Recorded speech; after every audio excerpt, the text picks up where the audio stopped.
네, 다 같이 신약 성경 마태복음 3장 1절 말씀부터 읽겠습니다. 그때에 세례 요한이 이르러 유대 광야에서 전파하여 가로되 회개하라 천국이 가까이 왔느니라 하였으니 저는 선지자 이사야로 말씀하신 자라 일렀으되 광야에 외치는 자의 소리가 있어 가로되 너희는 주의 길을 예비하라 그의 첩경을 평탄케 하라 하였느니라. 이 요한은 약대 털옷을 입고 허리에 가죽띠를 띠고 음식은 메뚜기와 석청이었더라. 좀 띄어서 13절부터 읽겠습니다. 이때에 예수께서 갈릴리로서 요단강에 이르러 요한에게 세례를 받으려 하신대 요한이 말려 가로되 내가 당신에게 세례를 받아야 할 터인데 당신이 내게로 오시나이까. 예수께서 대답하여 가라사대 이제 허락하라. 우리가 이와 같이 하여 모든 의를 이루는 것이 합당하니라 하신대 이에 요한이 허락하는지라. 예수께서 세례를 받으시고 곧 물에서 올라오실 새에 하늘이 열리고 하나님의 성령이 비둘기같이 내려 자기 위에 임하심을 보시더니 하늘로서 소리 있어 말씀하시되 이는 내 사랑하는 아들이요 내 기뻐하는 자라 하시니라. 17절 말씀까지 읽어드렸습니다. 오늘 읽었던 이 본문 말씀 속에서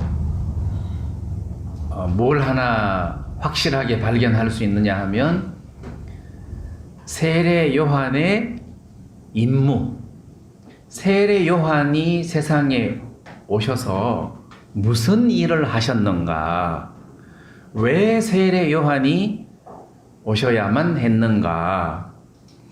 그래서 세례 요한의 임무에 대해서 우리가 좀 생각해 본다면 두 가지를 발견할 수 있는데, 세례 요한이 세상에 오셔서 하신 사역 중에 첫 번째 사역이 회개의 세례를 베풀었다. 회개의 세례. 그리고 두 번째는 예수 그리스도를 메시아라고 증거하는 일을 하셨다. 그래서 세례 요한이 회개의 세례를 베풀었을 뿐만 아니라 이분이 바로 메시아다, 그리스도다 하고 증거하는 일을 하셨는데, 먼저 앞부분에 세례 요한은 회개의 세례를 베풀었다. 회개의 세례를 베풀었다. 자, 먼저 이 회개의 세례에 대해서 잠깐 말씀드린다면, 예수님이 이 땅에 오실 무렵에 그때 유대인들이나 이 세상 사람들은 죄의 허감이 깊음 위에 있었다.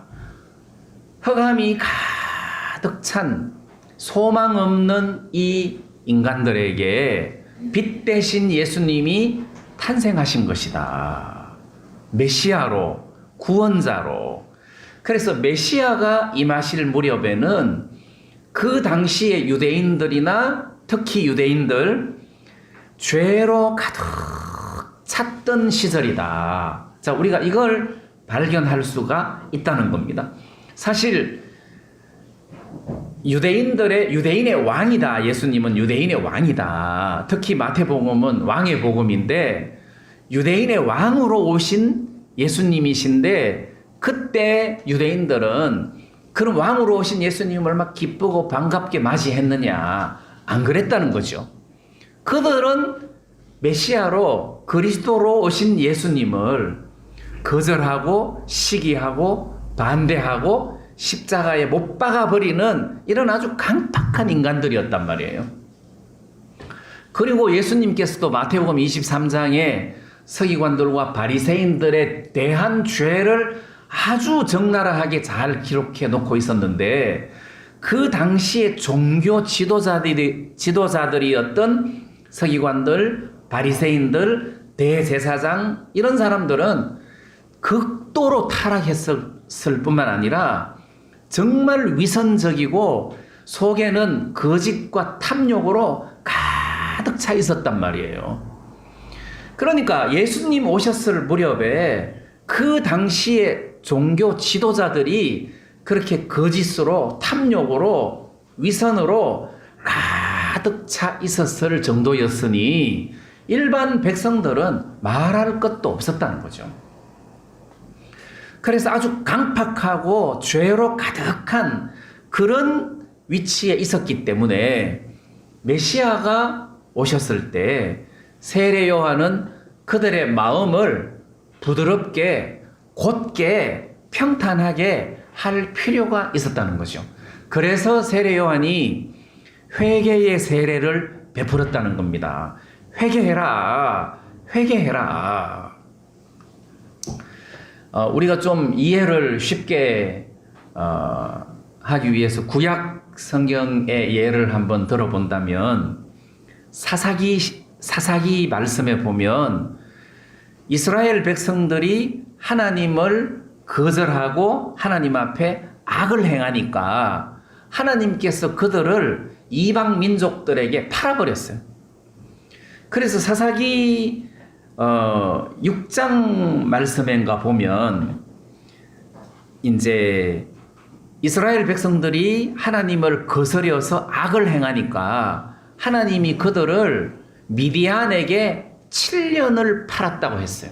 그 7년 동안 미디안 백성들이 이스라엘을 쳐들어와 가지고 그들을 계속 괴롭히고 못살게 굴고 재산을 약탈하고 농사를 지어 놓으면 다 약탈해가고 해서 이스라엘 백성들이 굉장히 어려웠다고 했단 말입니다.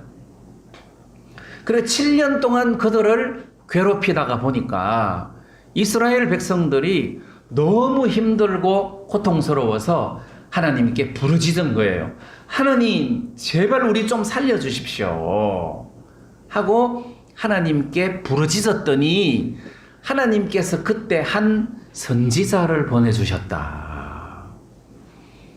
구원자를 보내주신 것이 아니라 선지자를 보내주셔가지고 그 선지자의 입을 통해서 너희들이 애굽에서부터 나와가지고 가나안 땅에 들어와서 하나님께 이런 복을 받았는데 하나님의 명령을 거스리고 거절하고 악을 저질렀기 때문에 이런 어려움과 고통이 찾아온 것 아니냐 해서 그 선지자가 이스라엘 백성들의 어떤 악행을 드러내고 하나님 앞에 회개하게 했단 말입니다. 선지자를 보내주셔가지고 그 일을 하고 난 다음에 하나님이 사사 기드온을 보내가지고 이스라엘 백성들을 미디안에서 건지는 일을 하셨단 말이에요.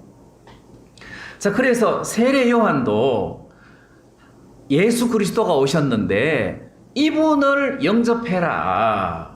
이분이 유대인의 왕이다. 이분이 바로 메시아다. 이분을 영접해라.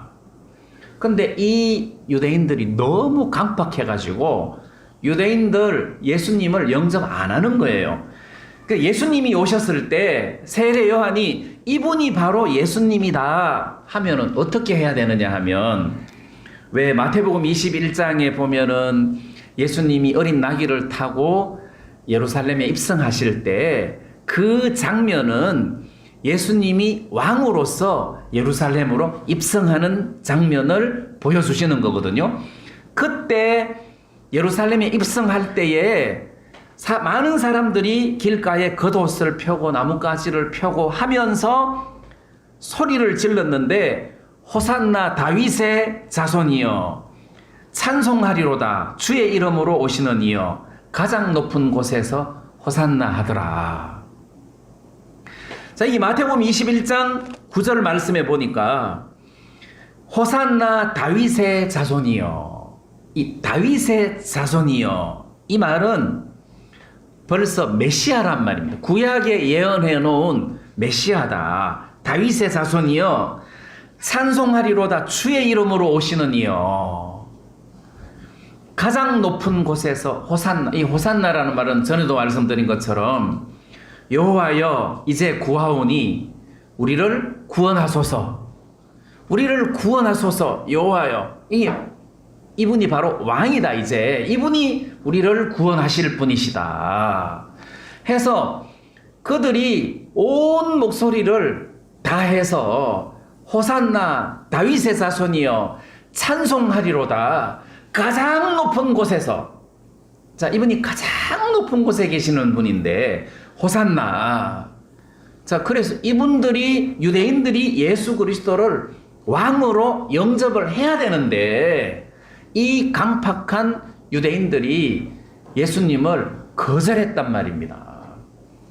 시기하고 무시하고 업신여기고 믿지 않았다는 거예요. 그래서 세례 요한은 그들을 향해서 회개해라, 천국이 가까이 왔다 해서 먼저 회개의 세례를 베풀었다는 거죠. 자, 여기서 회개해라, 천국이 가까이 왔다 할 때 우리는 뭘 염두에 둬야 되느냐 하면, 천국, 그러면 천국이 가까이 왔다 이러면 이제 우리가 죽을 때가 다 됐다 이 말 아니에요? 내가 죽어서 천국 가니까 아이고 우리 정영재님 천국이 가까이 오셨네요. 그럼 이제 죽을 때가 다 됐네요. 이런 소리란 말이에요.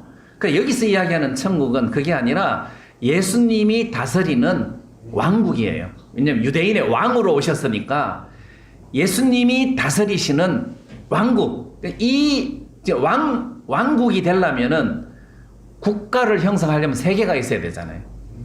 백성이 있어야 되고 영토가 있어야 되고 왕이 있어야 되는데, 영토는 가나안 땅이고 백성은 유대인이고 그다음 왕은 이제 예수님이란 말입니다. 그 예수님이 다스리는 유대인의 왕, 이제 넓은 범위에서는 만왕의 왕 이렇게 되겠죠.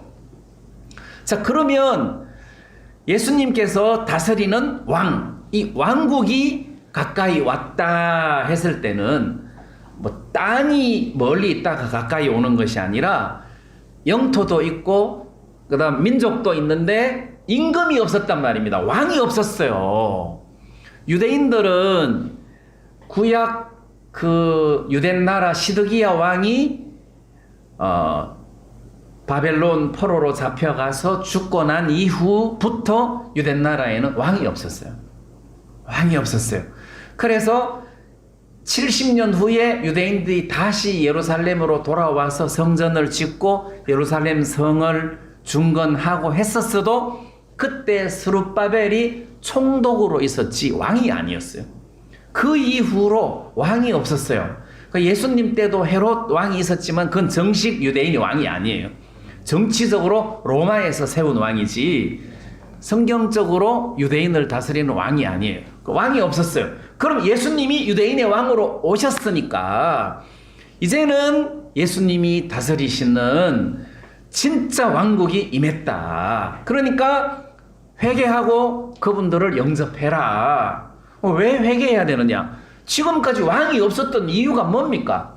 하나님 앞에 징계를 받아서, 하나님 앞에 버림을 받아서 지금까지 이렇게 이방으로 떠돌다가 이렇게 어렵게 지금은 로마 압제하에서 나라도 없이 이렇게 지금 왕도 없이 이렇게 살고 있는데 회개해라. 그리고 메시아를 영접해라. 자, 이런 의미에서 세례 요한이 회개의 세례를 베풀었다.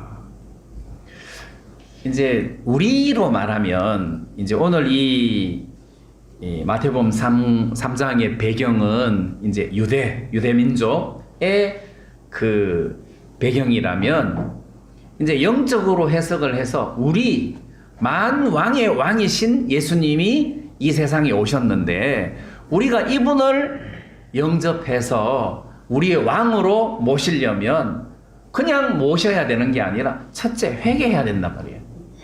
회개. 그럼 우리는 지금까지 악행을 저질러면서 예수님을 살았는데 예수님을 영접하기 위해서 그럼 뭘 회개해야 되나? 우리가 하나님 앞에 회개해야 되는 가장 큰 죄의 근본이 뭐냐 하면 하나님을 싫어했다는 거죠. 로마서 1장에 하나님을 싫어하더라. 하나님 없이 살았다. 빛보다 어두움을 더 좋아했고 그 다음 피조물을 조물주보다 더 사랑했다. 그래서 우리 이방인들은 하나님을 거절하고 하나님을 싫어하면서 살았다. 그래서 하나님께서 우리를 그 상실한 마음대로 내어버려 뒀다 하셨는데, 이 상실한 마음이라는 것은 잘못된 마음이라는 뜻이에요.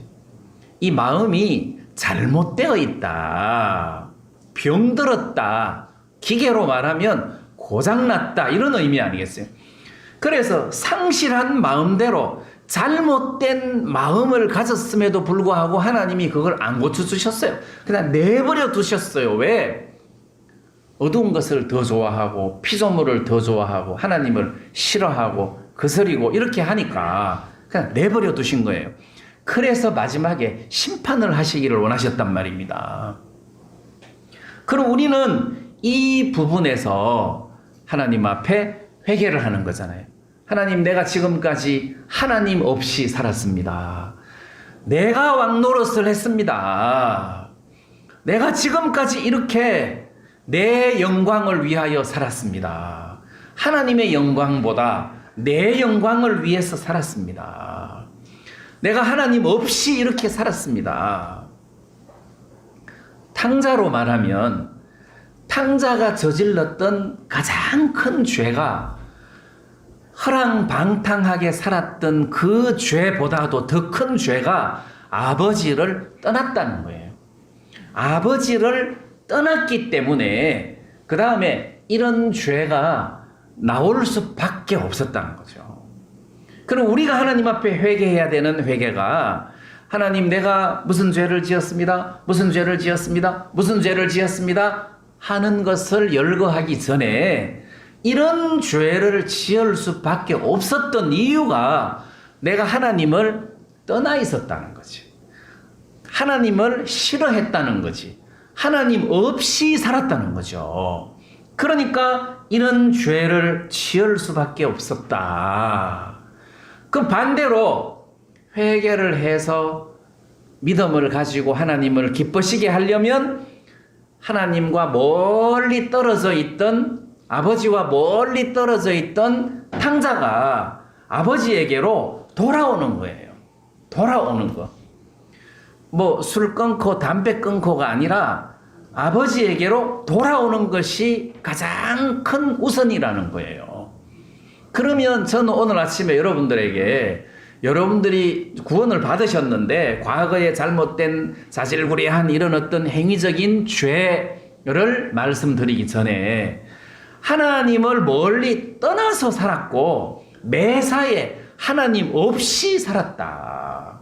이제는 구원을 받았기 때문에 하나님 안으로 들어와서 하나님하고 연결이 되었으니 이제는 하나님과 더불어 사는 것이 가장 중요하고 그게 하나님을 기쁘게 하는 것이다.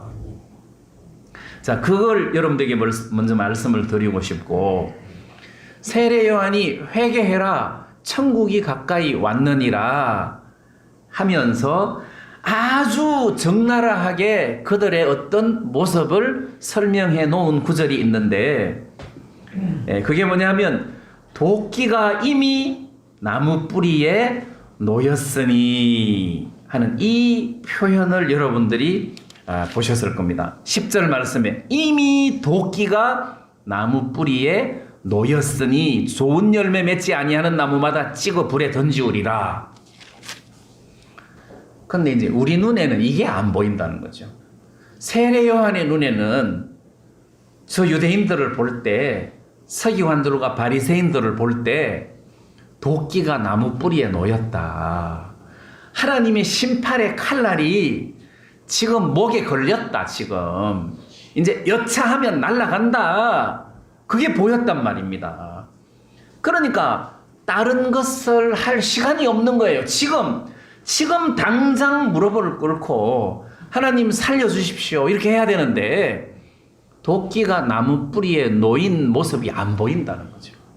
세례 요한의 눈에는 그게 보이는데 우리도 그렇잖아요. 우리도 세상 사람들을 볼 때 도끼가 나무 뿌리에 놓였는데도 와, 부럽다. 저놈들은 왜 저래 잘 살지? 도끼가 나무 뿌리에 놓인 거는 안 보이고 돈 많은 것만 보이는 거예요. 그래서 그들을 부럽다고 한다는 거잖아요. 그럼 우리도 우리 맨눈으로 보면 안 보이는데 말씀의 눈으로 보면 저 사람들은 도끼가 나무 뿌리에 놓였다는 거죠. 하나님의 칼날이 그 목에 있단 말입니다. 그렇다면 우리가 그 사람들을 볼 때 불쌍하다, 회개해야 된다, 너 지금 회개해야 돼, 지금 돈이 중요한 게 아니야, 이런 말이 나올 텐데 우리 눈에는 이제 이게 안 보이기 때문에 맨눈으로, 우리 눈으로 보니까 잘 사는 것처럼 보이고 행복한 것처럼 보이고 건강한 것처럼 보이는데 말씀의 눈으로 보면 그 사람들은 지금 불쌍하다, 위태위태하다, 풍전등화와 같다, 겨우 지금 목숨만 붙어 있는 거지 언제 나락으로 멸망으로 떨어질지 모를 불쌍한 인간이다, 이렇게 보여야 된단 말입니다. 그게 보여야 우리가 회개해라 그러고 예수를 전하고 복음을 전할 수 있는데 우리가 세례요한 같은 이런 눈을 가지지 못한 게 아니냐, 이런 생각이 좀 들었습니다.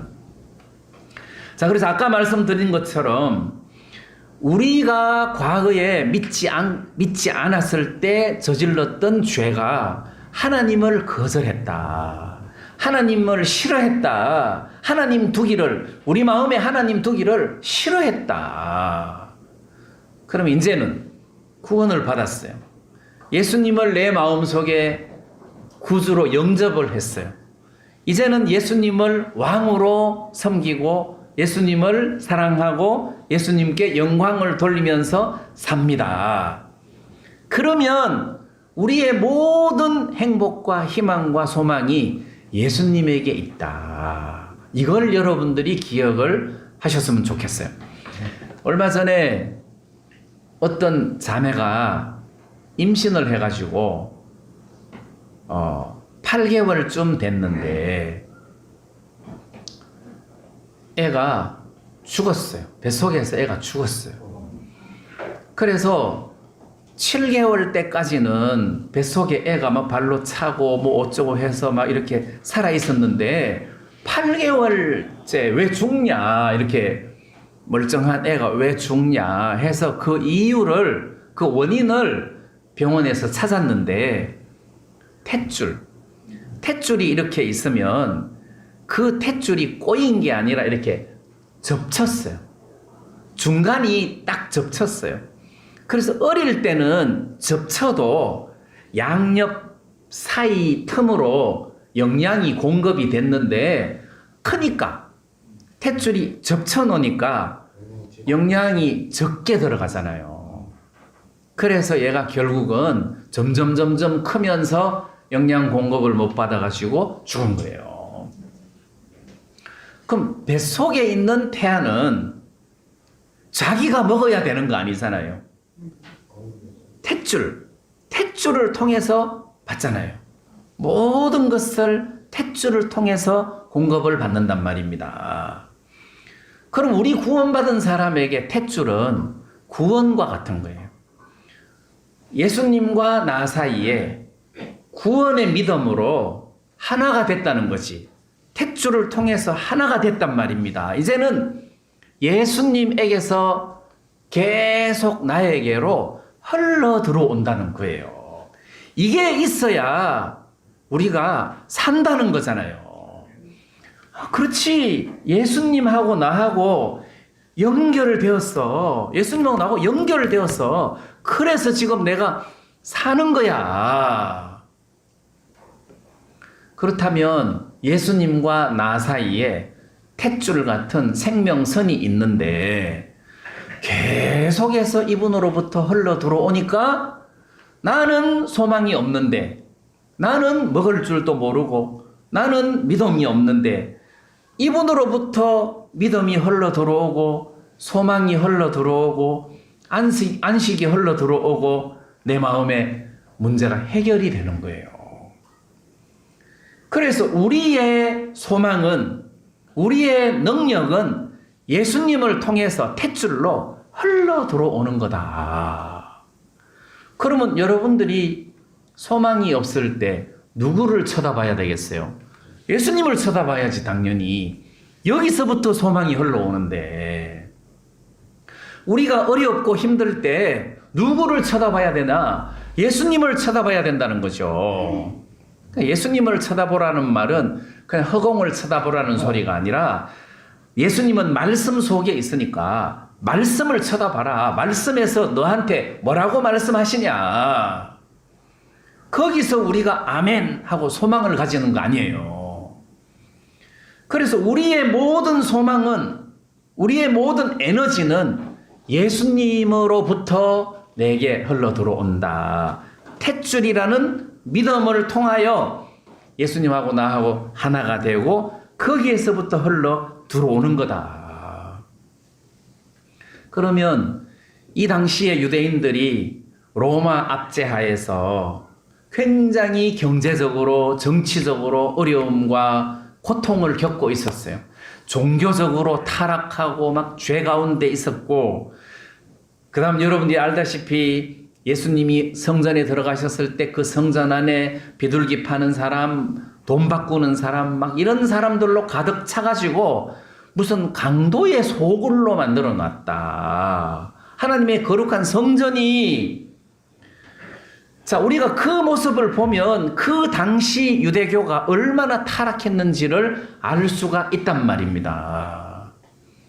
자, 그렇다면 그 타락한 유대교가 반듯하게 되려면 자기들이 반듯하게 되려고 애를 써야 되는 게 아니라 예수님하고 연결이 되면 반듯하게 되는 거예요. 예수님이 성전에 들어가셔갖고 성전을 깨끗하게 하시듯이 예수님이 우리 마음속에 들어오셔서 우리를 깨끗하게 하시면 우리는 깨끗해질 수 있단 말입니다. 그러니까 지금 유대인들에게 문제는 예수, 메시아가 없는 것이 문제라는 거죠. 메시아가 임하면, 물론 예수님이 이 땅에 오셨지만 그들이 메시아를 정식으로 영접하지 않았기 때문에 여전히 그들에게 정치적인 문제, 경제적인 문제, 종교적인 문제 이런 부분들이 해결을 받지 못하고 있었단 말이에요. 예수를 영접할 때 모든 문제가 다 해결되는 거예요. 죄 문제부터 시작해서 모든 인간적인 것들이 다 해결이 된다. 우리도 마찬가지다. 인간이 불행한 이유가 하나님 없이 살았기 때문이다. 하나님을 떠났기 때문에 불행이 찾아온 거다. 하나님 없이 사는 것이 불행이다. 자, 그걸 우리가 기억을 하시고, 그렇지, 예수를 영접하는 것이 모든 문제의 열쇠다. 자, 이렇게 우리가 기억을 좀 할 수 있었으면 좋겠습니다. 그래서 세례 요한의 사역의 목적이 회개의 세례를 통해서 첩경을 평탄케 한다. 울퉁불퉁한 마음을 평평하게 한다. 또는 꾸불꾸불한 마음을 평탄하게 한다. 밭으로 말하면 길가 밭 같은 마음을 옥토처럼 부드럽게 한다. 이런 의미 아니겠어요? 그런 목적으로 세례 요한이 오셔가지고 회개의 세례를 베풀었다. 자, 그리고 회개의 세례를 베푼 세례 요한의 그 입은 옷이 약대 털옷을 입고, 이런 표현이 있습니다. 기억나시죠? 약대 털옷을 입었다. 세례 요한이 약대 털옷을 입었다 할 때 뭐가 연상되느냐 하면 엘리야가 연상된다는 거죠. 엘리야가 털옷을 입었거든요. 그래, 엘리야가 이스라엘 백성들에게 회개를 외친 선지자 아니에요. 그리고 구약 예언의 말씀에도 메시아가 오기 전에 엘리야가 먼저 와야 한다 할 때 이 엘리야, 그러니까 세례 요한을 이분이 바로 구약의 메시아가 오시기 전에 예언된 엘리야구나. 자, 이런 것을 암시적으로 가르쳐 주기 위해서 세례 요한이 회개의 세례를 베풀었을 뿐만 아니라 약대 털옷을 입었구나. 이분을 통해 엘리야의 냄새를 맡을 수가 있겠구나. 곧 회개가 초점이라는 것을 여기서 발견할 수가 있다는 겁니다. 예, 그다음 이제 회개에 대해서는 이만큼 하고, 그다음 이제 예수님에게 세례받은 부분에 대한 말씀을 좀 드리려고 하는데, 이 부분은 13절부터 나타나죠. 이때에 예수께서 갈릴리로서 요단강에 이르러 요한에게 세례를 받으려 하신데, 자, 예수님이 어느 날 세례 요한에게 세례를 받으려고 했습니다. 그런데 세례 요한이 당연히 내가 당신에게 세례를 받아야 되는데 당신이 내게로 세례를 받으러 오십니까? 저는 세례를 못 주겠습니다. 그러니까 15절에 예수께서 대답하여 가라사대 이제 허락하라. 우리가 이와 같이 하여 모든 의를 이루는 것이 합당하니라. 자, 이 말씀을 하시니까 세례 요한이 허락을 했단 말이에요. 자, 여기에서 우리가 세례 요한이 왜 예수님에게 세례를 주어야 하느냐, 또 예수님은 왜 세례 요한에게 세례를 받아야 하느냐, 이 부분에 대해서 먼저 좀 설명을 하려고 합니다. 먼저 요한복음을 한번 보셔야 될 것 같은데, 요한복음 1장에 보면 예수님께서 세례를 받으실 때 세례 요한이 이런 증거를 하셨습니다. 요한복음 1장 33절에 나도 그를 알지 못하였으나, 자, 여기서는 나도 그를 알지 못하였으나 이렇게 이야기하고 있습니다. 그래, 전혀 모르는 차원은 아닌 것 같습니다. 마태복음에 보면 왜 세례를 달라고 할 때 내가 당신에게 세례를 받아야 할 터인데 하는 것을 보면, 아, 이분은 메시아다라는 것을 어렴풋이나마 알고 있었다는 거죠. 또 세례 요한이 이후에 제자들을 보내가지고 예수님을 보고 오실 그이가 당신이십니까? 하고 질문을 한 것을 봐도, 자, 우리는 여기서 나도 그를 알지 못하였으나, 일단 요한복음 1장 33절을 좀 자세하게 한번 봅시다. 나도 그를 알지 못하였으나 나를 보내어 물로 세례를 주라 하신 그이가 나에게 말씀하시되, 자, 나를 보내서 하나님이 세례 요한을 보내셨어요. 하나님이 세례 요한을 보내가지고 물로 세례를 주어라, 회개의 세례를 베풀어라. 근데 말씀하시기를 물로 세례를 베풀 때 누구 위에든지 성령이 그 위에 머무르거든 바로 그 사람이 메시아인 줄 알아라, 이런 의미란 말이에요. 자, 그래서 누구 위에든지 머무는 것을 보거든 그가 곧 성령으로 세례를 주는 이 메시아다. 성령으로 세례를 주시는 이 메시아인 줄 알아라. 이렇게 하나님이 세례 요한에게 증거를 하셨단 말이에요. 자, 그러면 세례 요한이 회개의 세례를 베풀 때 예수님이 오셨어요. 이분 예수님인데, 자, 예수님이기는 맞지만 이게 확정을 하려면 세례를 줘봐야 되는 거예요. 확정을 하려면 세례를 주었을 때 성령이 그 머리 위에 머물면 이분은 바로 메시아다. 확실한 메시아다. 그래서 세례 요한이 예수님께 세례를 베풀었어요. 세례를 베푸는데 보니까 마태복음에서도 성령이 비둘기같이 내려서 예수님 머리에 머물더라. 성령이 예수님에게 내려오더라. 자, 그러면 바로 이분이다. 나를 보고 세례를 베풀라고 말씀하신 하나님께서 네가 세례를 베풀 때 누구든지 그 위에 하나님의 성령이 머물거든. 그가 바로 성령으로 세례를 베푸는 메시아인 줄 알아라. 자, 그러기 때문에 세례를 딱 베푸는데 성령이 내려오신 거예요. 그러니까 세례 요한 마음속에는 확실한 거예요. 진짜 이분은 내게 말씀하신 말씀대로 성령이 그 머리 위에 머무른 것을 보니까 이분이야 말로 메시아다. 뿐만 아니라 하늘에서 소리가 있기를 이는 내 사랑하는 아들이요 내 기뻐하는 자다 하고 하나님도 이분이 바로 하나님의 아들인 것을 증거를 하셨단 말이에요. 이는 내 사랑하는 아들이요.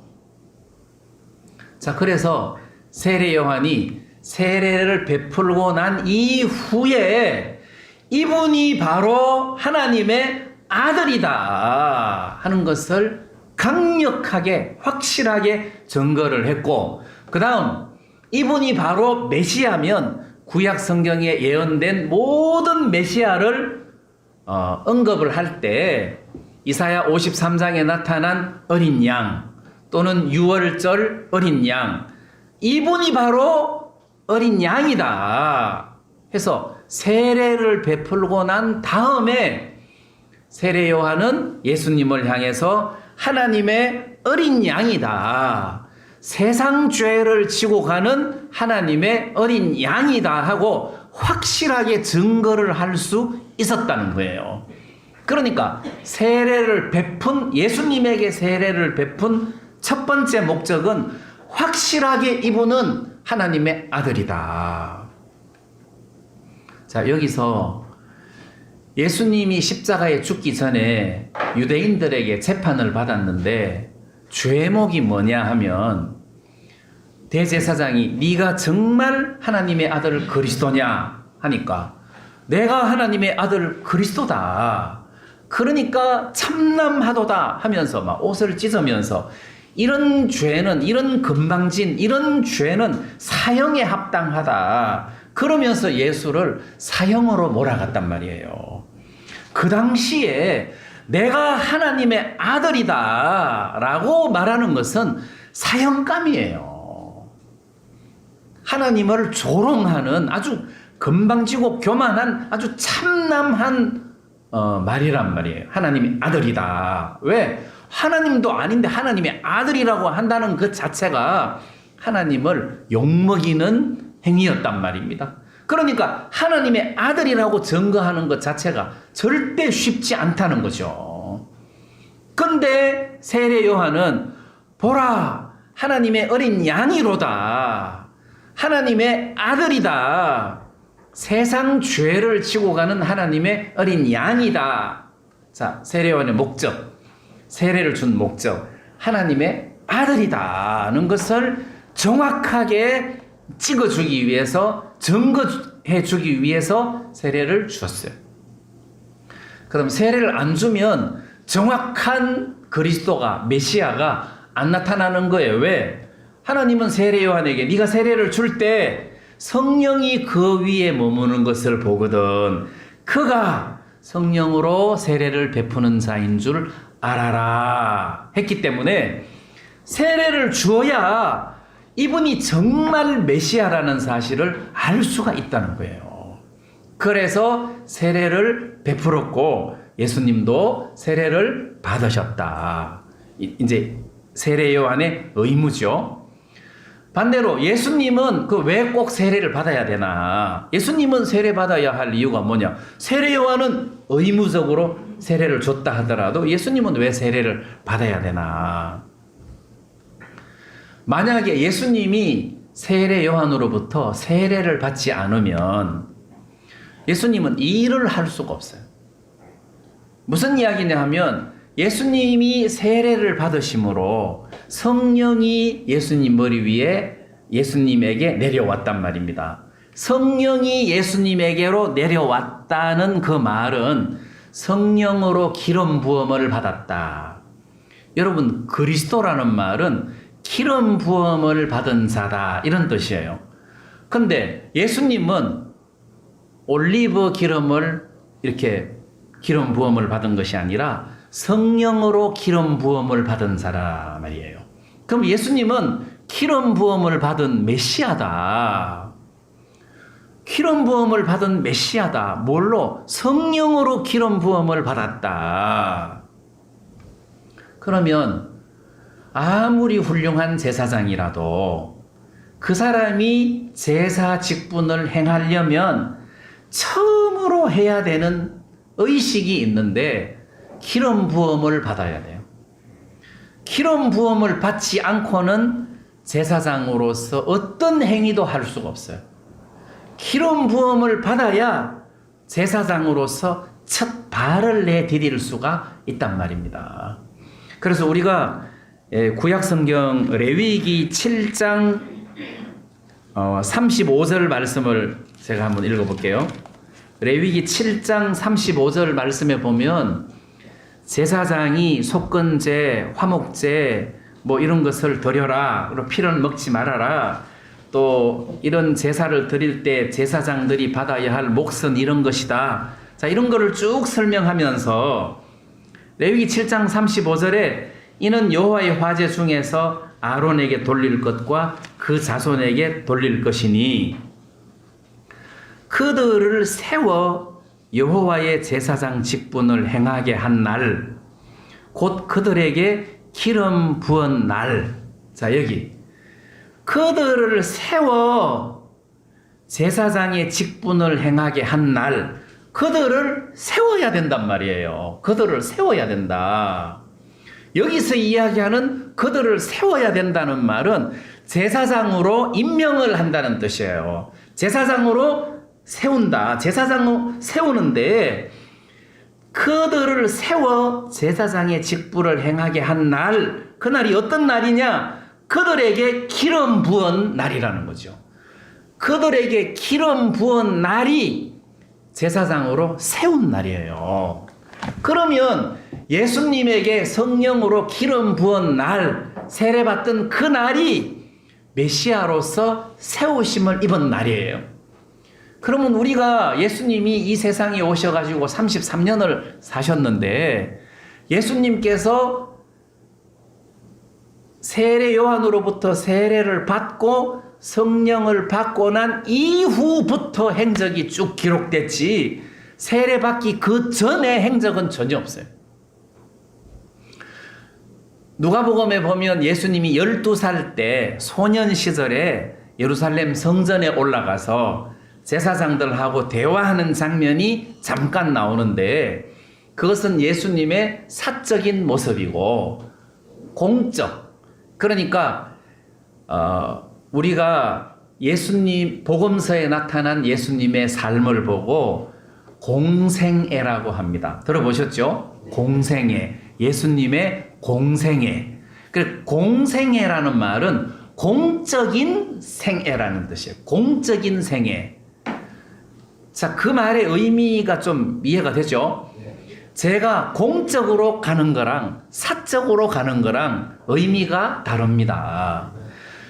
공적으로 온다는 것은 정식으로 하나님으로부터 부탁을 받고 또는 공적인 차원에서, 사적인 것은 자기 마음대로 해도 되지만 공적인 것은 그렇게 하면 안 된단 말이에요. 그래서 복음서에 나타난 예수님의 모든 삶은 바로 공생애, 공적인 예수님의 사역이다. 그러면 공적인 예수님 사역이 언제부터 시작했냐?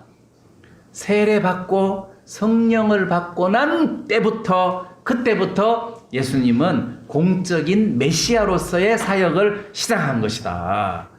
그러면 히브리서에 나타난 대제사장이신 예수님은 그럼 언제부터 대제사장이신 예수님으로 활동을 하셨냐? 기름 부음을 받고 난 다음부터. 기름 부음을 받은 자, 기름 부음을 받을 것이다. 기름 부음을 받고 난 이후부터 정식으로 메시아가 되는 거예요. 이분은 바로 공적으로 하나님이 세우신 구약의 어린 양이다. 우리의 모든 죄를 대속하실 어린 양이다 하고 공적으로 딱 이렇게 찍는 거란 말입니다. 우리가 구약에 유월절 제사를 드릴 때, 유월절, 그러면 오늘 양 잡아야 되는데 해가지고 막 급히 가서 한 마리 잡는 게 아니라 이거 유월절 어린 양이다 해서 정월 14일 날 저녁에 잡아야 되지만 10일 날 그 양을 딱 택하는 거예요. 유월절 어린 양이다. 맞죠? 10일 날 어린 양을 딱 택해 놨다가 그 다음에 유월절 어린 양을 14일 날 저녁에 잡는단 말입니다. 그렇듯이 그냥 예수님이 내가 하나님 어린 양이다 그게 아니라 바로 성령이 예수님에게 임한 세례받고 난 그때부터 공적으로 대제사장이 되는 거고 어린 양이 되는 거고 그 다음에 만왕의 또는 유대인의 왕이 되는 거예요. 왕이나 제사장이나 선지자가 될 때 항상 기름 부음을 받았는데 구약에는 무슨 올리브유 같은 기름을 부었지만 예수님은 구약 선지자하고 다르기 때문에 올리브를 기름 부음 받은 것이 아니라 하나님의 성령을 기름 부음을 받았단 말입니다. 그래서 세례를 받지 않으면 출발을 못하는 거예요. 그러니까 세워야 된단 말입니다. 메시아로 세우는 과정이 레위기에 나타난 말씀처럼 기름 부음을 받던 날 제사장으로 세워 이렇게 돼 있단 말이에요.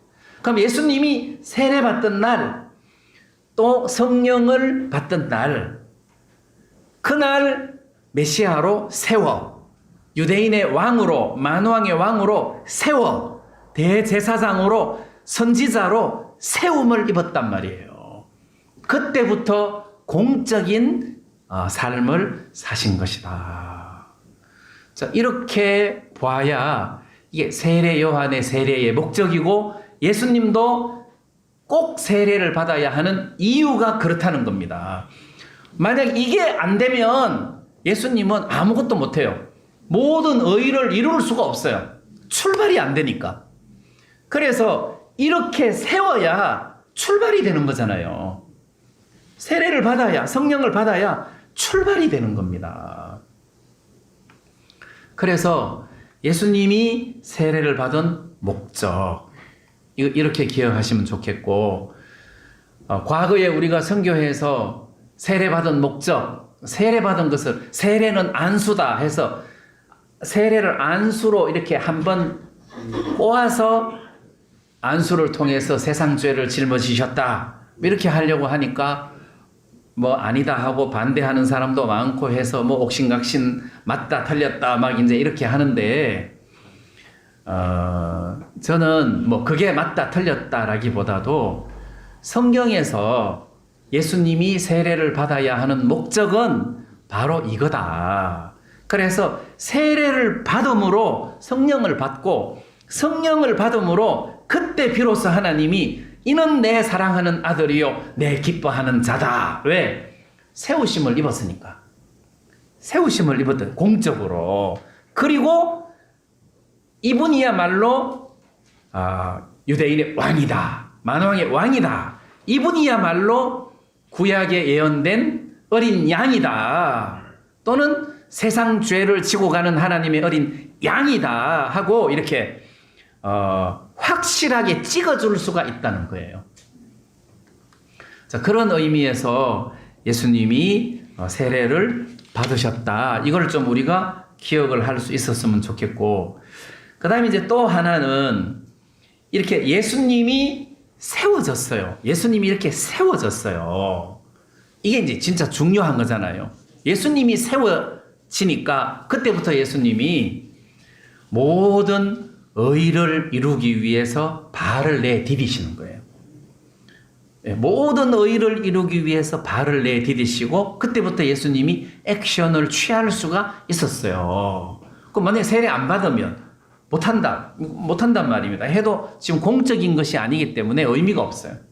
그래서 예수님이 발을 내디디셨다. 활동을 시작하셨다. 메시아로서. 그럼 저는 우리 이야기를 하고 싶은 거예요.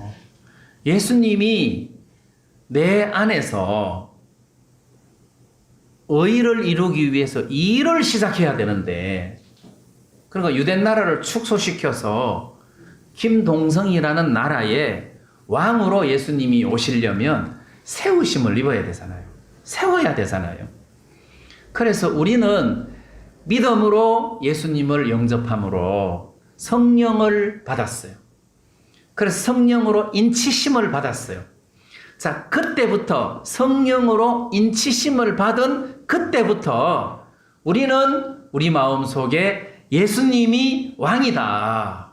예수님이 주인이다. 그 말은 내 인생의 모든 책임을 예수님이 지신다. 이분이 지신다. 그래서 우리가 이분에다가 뿌리를 내리고 무게중심을 여기다가 두어야 할 필요가 있어요.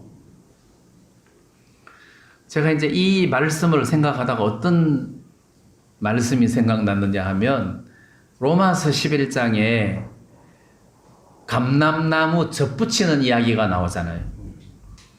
그래서 유대인들은 믿지 아니함으로 꺾이우고, 그러면 이방인들은 믿음으로 감람나무에 젖붙임을 받았어요. 젖붙임을 받은 이야기가 로마서 11장에 나오는데, 자, 이 감람나무가 있어요.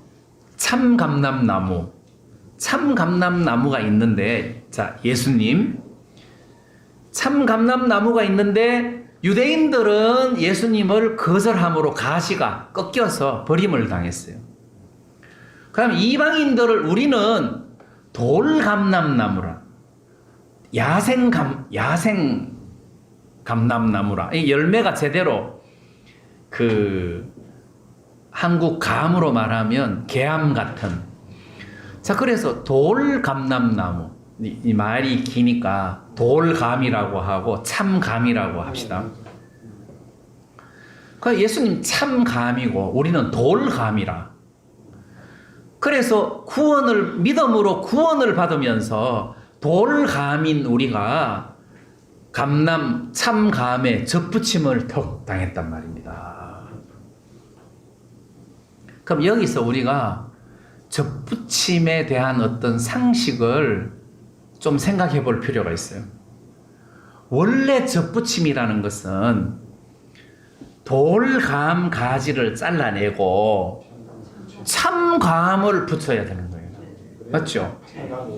그러면 참가지를 꺾어내고 돌감을 붙이면 그 가지에서 참감이 열려요? 돌감이 열려요? 돌감이 열리는 거예요. 근데 왜 돌감이 열리는데 사도 바울이 무식해가지고 젖붙이는 이야기를 이런 식으로 이야기를 해놨냐? 그게 아니고 그 로마서 11장 24절에 보면 내가 원 돌감람나무에서 찍힘을 받고 본성을 거스려 좋은 감람나무에 젖붙임을 얻었은즉 할 때 여기 단어가 몇 개 있어요. 본성을 거스려 이 말이 있어요. 본성을 거스린다는 말은 돌감 가지인데 참 가지에 이렇게 붙었으면 원래는 돌감이 열려야 되는데 이 나무가 희한한 나무라. 이 나무의 진액이 이 돌감의 본성을 거스려서 밀어내고 참감이 열리게 한다 이 말이에요. 본성을 거스려. 만약에 본성을 거스려 하는 단어가 없으면 바울은 지금 비유를 잘못 들고 있는 거예요. 근데 우리는 돌감인데도 젖붙임을 당했는데 참감이 열린다는 거예요. 왜? 예수님은 본성을 거스려서 우리의 본성을 거스려서 참감을 맺게 한다는 거예요. 다시 말하면 나는 죄를 지을 수밖에 없어. 나는 불행할 수밖에 없어. 나는 허무할 수밖에 없어. 근데 내가 예수님에게 젖붙임이 됐는데 이게 본성을 거스리시는 거야. 예수님은 허무할 수밖에 없는 나를 거스려서 행복한 사람으로 만들어버린단 말이에요. 죄를 지을 수밖에 없는 인간인데 예수님하고 이게 접붙임이 되니까 예수님은 죄를 지을 수밖에 없는 이 본성을 거스려서 나로 하여금 의의 열매를 맺게 하신다는 거예요. 그러면 에너지가 어디에 있는 겁니까? 예수님에게 있는 거잖아요. 우리의 은혜는 어디에 있습니까? 예수님에게 접붙임이 됐다는 것에 있는 거잖아요. 예수님에게 접붙임이 되니까 여기에서부터 나오는 에너지가 우리 본성을 거스려 버리는 거예요.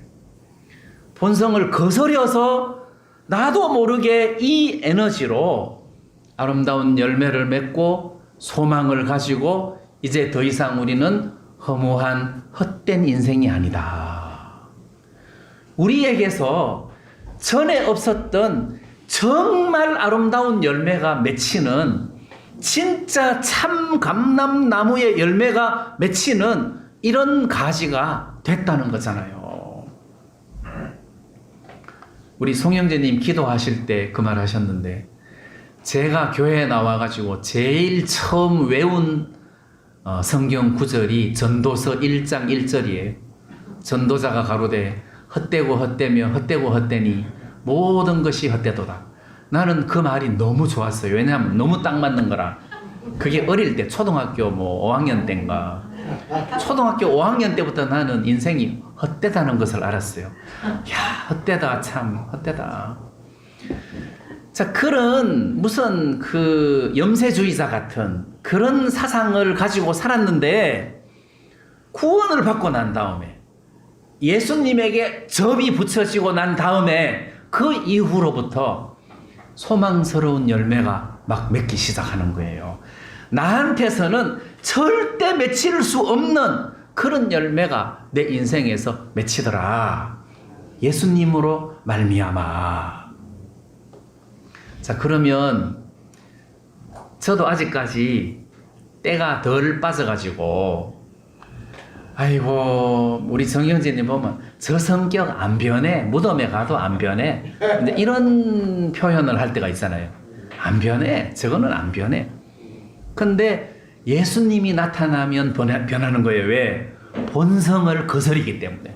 예수님은 본성을 거스리기 때문에 야, 저분 변했다 할 때 여러분들이 어석어석 하시면 안 됩니다. 우리는 안 변합니다.